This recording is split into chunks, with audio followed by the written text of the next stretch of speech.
ายดีนะทุกคนเดียววันนี้บ่าวเรือนจะพาทุกคนมาอยู่ที่แคมป์คลองเนาะวันนี้เรามีแฮเนาะเดี๋ยวจะพาทุกคนไปควางแฮเบิ่งว่าจะปลาจะออกหรือบ่ออกเดียวเป็นรุ่นน้ำกันเนาะโอเคไปครับไปชมกันเลยเนาะ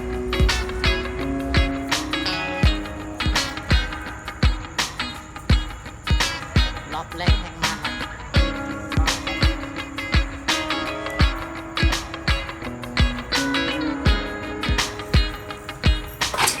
โอ้โห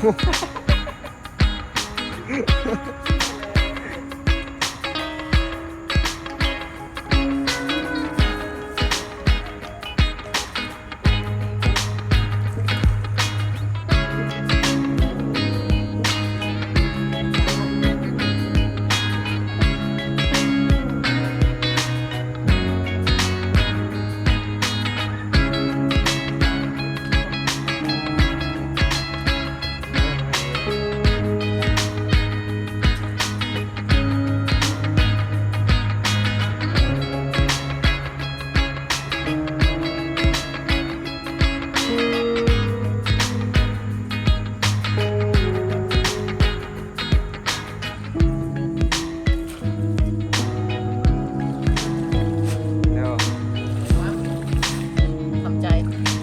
เบิ่งเราต่อไปมันนั่นอาจจะบ่มีปลา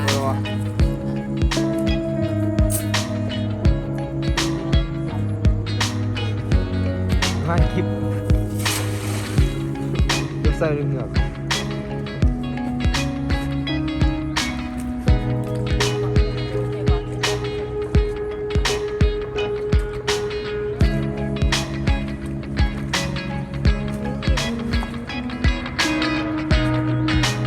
สวัสดี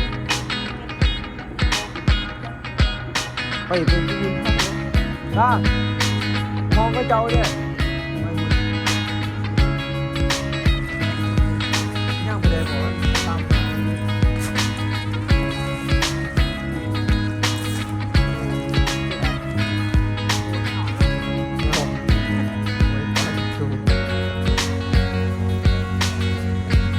เอาทุกคนลุ้นดีๆเลยโอ้บ่ได้เลยลงมีงมเองเด้อ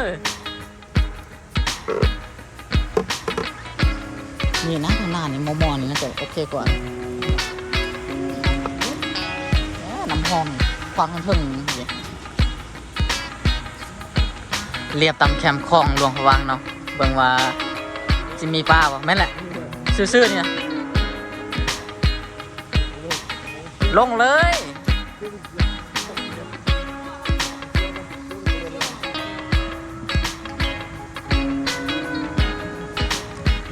วัดดวงว่าจะได้ไว้เนาะโอ้ยเซียนแห่นี่เซียนแห่บนเซียนปลา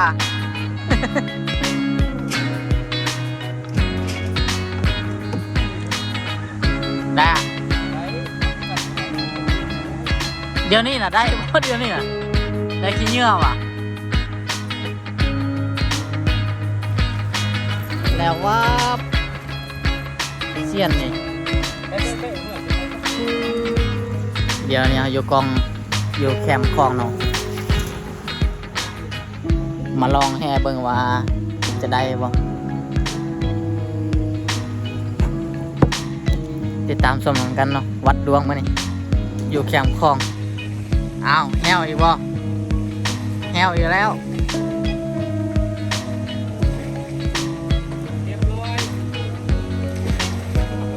โอ้เดี๋ยวตัวใหญ่เลยวะขี้เหงื่อลายโพดเอาไปมิดไปก่อนเสียนแห่เรียบร้อยปลาใหญ่นะ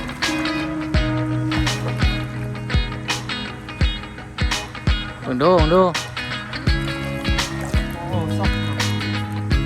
ได้บ่ลุ้นตำบ่ตำยังที่ตำบ่ ตีนแห่ตำโอ้ตัวใหญ่เลยวะเป็น นั่นคนนะมอแคมเนาะเหือหลายคนอยู่แคมน้ำคลองนี่เขาจอดเหือมันค่อนข้างนั่นปลาน่าจะบอกถึงทานแรงๆประมาณ5 โมง 6 โมงน่าจะโอเคอยู่รอบแล้วรอบเล่าเนาะแต่บออกจากรอบเลยเอาวัดอีกบันหนึ่งงมลงไปงมเลยมันแค่บ่มีเผาเนาะมันคนไทยงานมันบ่งมโตแห้งได้อยู่เด่นดุก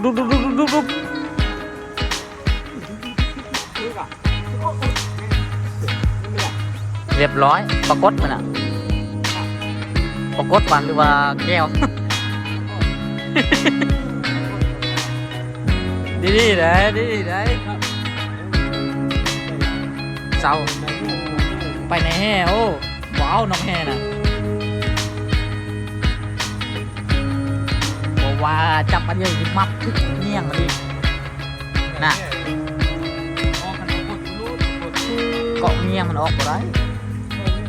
เมื่อกี้ก็ได้ตัวหนึ่งพอติดเกาะเงี้ยงซื่อๆข้างนอกซัมโปรตีนแน่มาแล้วอยู่มือน่ะบนมือจับมันน่ะ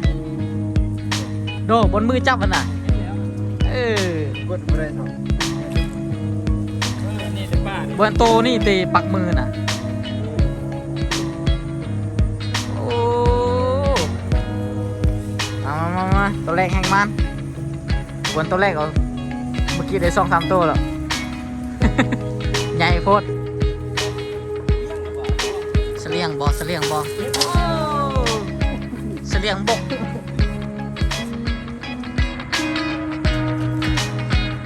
เรียบร้อยเนี่ยโอ้ยตำยังยกอยู่อ่ะ รุ่นอีกยกแล้วแม่เรียบร้อยเนี่ยน่ะ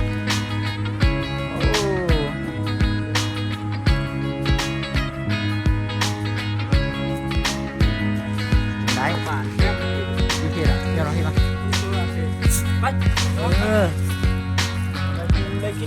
ตัวน้อยก็เอาเนาะได้2 ตัวขึ้นมาเนี่ยมันนั่นโพดเนาะโอเคเรามุ่งนะตอนนี้ใส่แผ่น1บ่ได้เนาะควางแห่ไปใส่แผ่น2ไปกวาดมัวเนาะเพื่อให้ไงขึ้นไปตั้งหลักไหมเอาแผ่นที่2แผ่นที่1บ่ได้พ้นพาชมบรรยากาศแคมป์คลองหลวงพระบางอีกวันหนึ่งเนาะ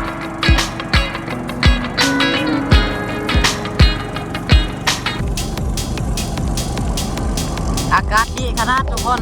ช่วงยามแรงนะวิวก็งามแห้งพาขึ้นไปเทิงมาเลยไปกวาดมุงที่เทิงเนาะเอาปลามาเป็นของแก้ม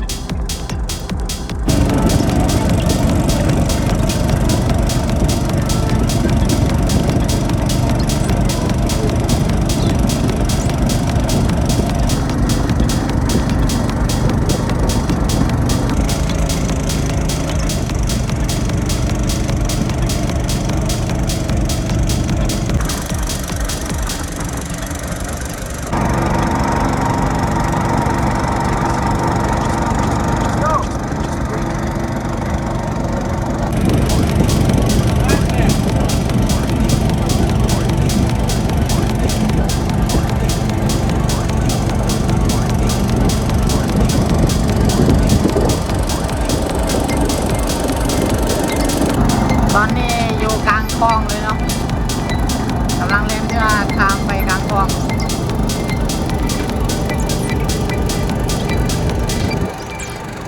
ปลายทางไปที่เฮียมห้อยเนาะมากวานมุงเอาของแก้ม ควางแห่บ่ได้พ้นเนาะเดี๋ยวนี้ต่อแผ่น2มากวานมุงเอากุ้งเอาปลาน้อยเอาบ่ฮู้ว่าจะมานหรือจะแห้วหน่อยดิติดตามเบิ่งกันเนาะโอเคเนาะทุกคนเดี๋ยวนี้เฮามาฮอดดอนกลางน้ำคลองเนาะ จุดหมายปลายทางใหม่แผนที่สองแผนที่หนึ่งใส่บ่ได้พ่นเนาะเอาควางแห่ได้ปลา2-3ต้นเนาะเดี๋ยวนี้เอาแผนที่สองคือมากวาดมุงแต่ว่ามากวาดอยู่ดอนเครื่องกลางน้ำคลองเนาะเดี๋ยวไปติดตามรับชมกันว่าบ่าวเรือนจะมาหรือจะแห้วเนาะเดี๋ยวไปเบิ่งนำกันเขามีผ่านแห่กับผ่านมุงมานำกันเนาะเดี๋ยวยังนาบ่าวเรือนจะพาทุกคนไปติดตามเบิ่งเนาะผ่าน2 คนเนาะน่าจะปานน้ำตือ โอ้มึงคาดห้าง I don't think I can take บ่ this เป็นหยัง anymore. I ได้ might อยู่ just break all the heartache, all the เบิ่งเสียนของแท้ว่าจะแท้หรือบ่แท้เดี๋ยวนี้ heartache, all the heartache, ว้าวไอตัวเก่าแล้วนี่โอเคเนาะเริ่มสตาร์ทเลยบุ้งมันจะที่นึงเนาะบุ้งว่าจะได้บ่มันจะปานนำ ในก้อนเมื่อเราโอ้ เอาเริ่มไปเลยยับลงเลิกนิดนึงบ่ จอดคนไม่นึง โอ้โหจอกกับมัดโอ้ออกมัดโอ้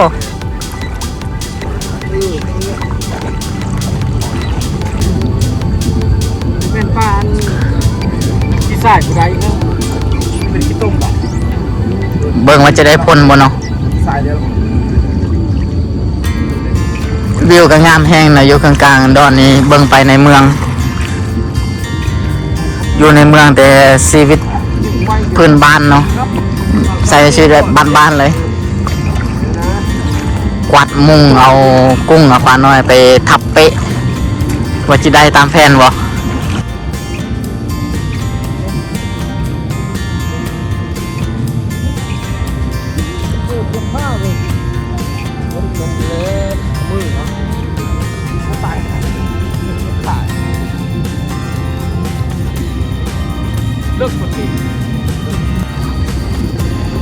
ออกมันเลยตีเบิ่งยกมาดูโอ้แม่คุณปีนมันละเตไอ้ตะลุมมันแข็งแล้วนี่เจมานเลยเจแห้วเดี๋ยวนี้เบิ่งดูโอ้เห็นแล้วปลาหน่อยได้อยู่โอ้ไปเอาคู่กัน เอาไปบ้านนี้พี่แม่ยังไม่ โอ้ลายดิ ดูเนี่ยดูหน่อย ได้อยู่นี่ โอ้หน่อยไล่ โอ้ได้อยู่นะทุกคน ง่ายยะแต่ปะน้อยนี่นะ โอ้ยโอ้ยนอนสะแข้งเสียเลย ไม่ยอมปาก ปลาหน่อยลายอยู่เดี๋ยวเกี่ยมคู่เสียเลยเนาะตักน้ำวะบุษายตีน้ำเอาได้อยู่อย่างฟ้านี่เนาะ ตีนมันจะทิ้งไปเลยเดี๋ยวผมขับบ อเสียกับเห็ดทางตีนมันน้อยนิดนึง ตีนทิ้งเราขับเลย อ้าวมันถอดกันแล้วเด้เมื่อกี้บุมีกุ้งหวย นี่ มัน ผมฟอยนี่นี่เด้กบเสียเลยว่ะ ครบเสร็จแล้วแหละ ตาเดี๋ยวเลยกัน โอเคอยู่มานโบแห้วมาเนี่ยเชื่อเลยผ่านแห่กับผ่านมุ่งวะนี่ ผ่านแห่บ่ได้พ่นเดี๋ยวนี้ต่อผ่านมุ่งได้พ่นอยู่เนาะปลาน้อยลายอยู่ นี่ตัวเนี่ยนี่มันมาเหรอ เดี๋ยวต่อรอบซองเนาะ วัดดีไปก่อนนะ พอได้อยู่ ที่เข่งมาดิแปลกตีนมันเข่งดิอันนี้เทอีไปทางบกอยู่ได้เพราะว่าหนัก ต่อรอบซอง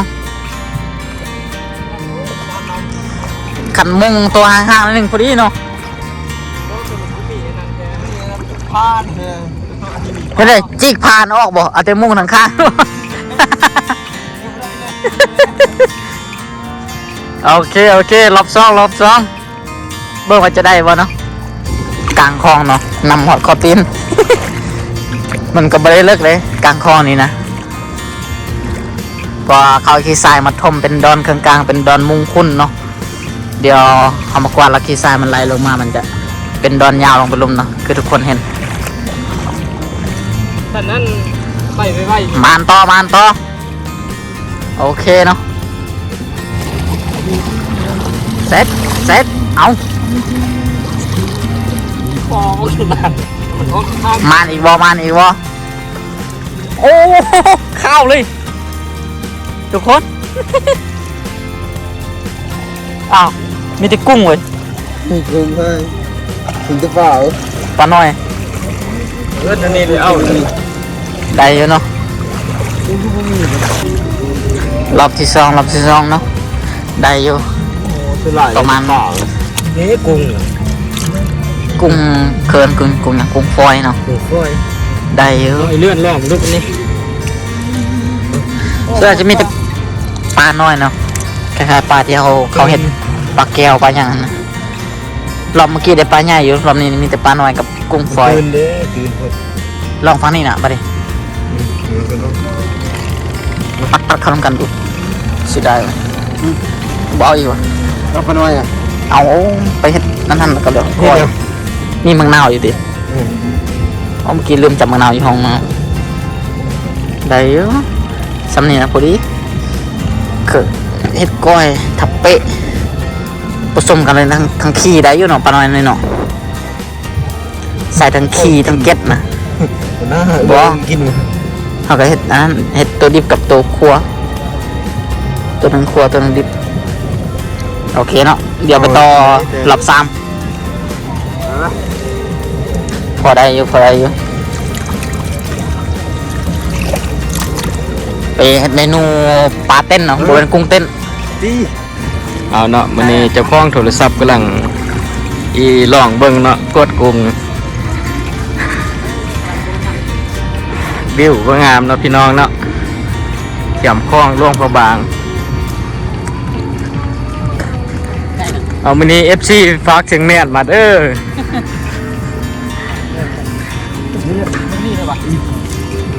นี่เลยก็ได้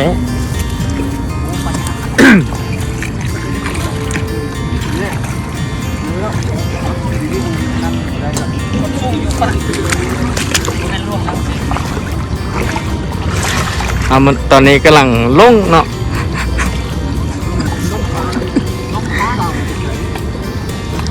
สิมาหรือสิแฮว เอาบัดนี้ปลาแค่เนาะปลาครึ่งเนาะเพิ่นว่า ปลาซิวได้อยู่ ไอ้เข่งมาติ่งเข่งมา ปลากันได้ไปโอเคว้าวลึกใช่ปะลึกไปเลย เดี๋ยวเอาหนักเลยไปเลยสิ อย่ามาบกพี่อย่ามาบกพี่ กูน่าบ้าเล็ดตายเลย ขึ้นมาก็ได้มา หมดแล้วหนักไปเต้นเลย โอ้เบิกคือง่ายบ่ได้เลยนัก ไร เอาเพิ่นว่า พวกมันตอนนี้เป็นอะไร โอ้ นะ เพิ่นว่าหนักเนาะเพิ่นว่าเนาะอดทนเด้ออันอีแกมห้องแกมมื้อแรงนะ ในของแก้มมันชุกยากกันใช่ปะ เออ ต้ม หมูหัวบ่อแล้วมันหมูไม่โอ้มันหนังบ่อ เอามาลุ้นนํกันเนาะพี่น้องเนาะว่าไอ้ไดไล่สำได้เนาะผมซ่องเสี่ยวเพิ่นกวด ดึงกูเท่วันนี้ เพิ่นว่าปลาเลิมสันเพิ่นว่ามันหนักเอาลุ้นเบิ่งกันเนาะพี่น้องเนาะ มีจะโป่นที่ออกมาละเตะ สุดไล่สุดไล่โอ้ ได้กุ้งหรือว่าได้ปลาโอ้เบิ่งส่งผีได้อยู่เนาะพวกกินต้มโอ้ได้อยู่ไหน นี่เดี๋ยวนี้ที่ต้มละ กวนกินต้มเอามาอันบ้อนนี่พี่แม่เช่นี่บ้อนนันตัวนี้เนาะ โอ้สุดยอดนักโอ้ไอ้ดิ ได้ ไม่ ได้ ได้เอาผ่าน อ๋อกินต้มวะนี่เรื่องมีดน่ะ ไม่ได้เอา นี่ขนาดปูนี่ นี่เลย เอาพี่น้องครับ วัด มิดจิ๊บเนาะ ก่อนวันนี้ แล้วไปเนาะ ไม่ ก็ได้หนเหงื่อ โอ้ยเหลี่ยมติดเด็ดเมื่อกี้ ที่จะดีวันนี้ แต่กำนึงอยู่เนาะ ได้แต่กุ้งเนาะพี่น้องเนี่ย เริ่มบ่เห็นเลยพี่น้องมืดแล้ว ไปเรียบร้อยกลับ